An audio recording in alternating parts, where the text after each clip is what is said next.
The Osowiec fortress, or the Tirzawa Osowiec, is a 19th century fortress located in the northern east of Poland, built by the Russian Empire. It saw heavy fighting during World War I when it was obstinately defended for several months by the Russian garrison against the German attacks. The fortress was built in the years 1882 to 1892 as one of the defensive works to protect the western border of the Russian Empire against the Germans, and continuously modernized afterwards to cope with the advances of heavy siege artillery. In 1889 to 1893, military engineer Nestor Buskansky saw an important part in the creation of the fortress. It was located on the river Babazar, around 50 kilometers from the border of the German province of Eastern Prussia, in the one place where the marshlands of the river could be crossed, hence controlling a vital choke point.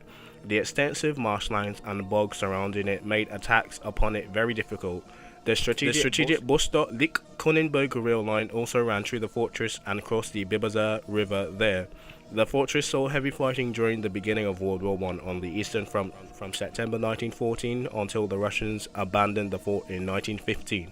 The most frightening siege on the Russian front was about to take place as the Germans brought up their big Berthas and gas shells. HQ stations at Osowiec saw the aftermath of the battlefield and told the men to hold out for another 48 hours, which was impossible. Still, they went to their trenches and left to defend with fierce resistance and actually held for longer than the Germans had planned. For 6 months they had held out. It was 4 p.m. The Germans were in deadlock, and Osowiec was the only way to get out of Poland, so they used the first gas attack on the Eastern Front. As the Russians didn't know what it was, they didn't know how to prepare for gas.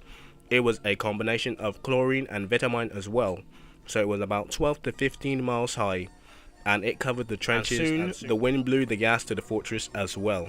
The Russians were not prepared. There was no gas mask, so they used the crude methods of pissing in their cloths and wrapping it around their mouths and trying to cover their hands, but to no avail, as the Russians coughed up their own blood, and many died, only leaving 100 soldiers who were still affected by the gas but did not die immediately. The order still stood as they defended from the Germans. Thinking the Russians were dead, the Germans of 16 battalions strong got their gas equipment and started to push up quickly, but were wary as the gas would take hours to at least kill. As they approached the fort, they were to be the cast of a horrifying scene. The Russians laid in their trenches as the Germans crept up to the trench, as the 100 Russian soldiers who were not dead, with blood all over their mouths, rushed at them aggressively, with faint growls and hurrah chants, rushing the German attackers. 100 dead men versus 7,000 Germans? Who would win? They were barely able to walk, but they still had one last push in them, as they rushed the Germans as they still coughed blood and groaned in pain. They knew their fate, but that was what the Germans thought had been done already. Death. They had managed to push off the Germans, and even some ran in fear from the men with burnt skin that coughed up blood.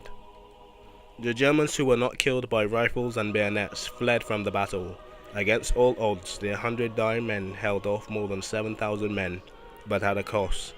As they caught up with the men, they all fainted and died where they stood. They did achieve their mission, as their last light was probably the artillery and the fleeing Germans, as they closed their eyes for the final time.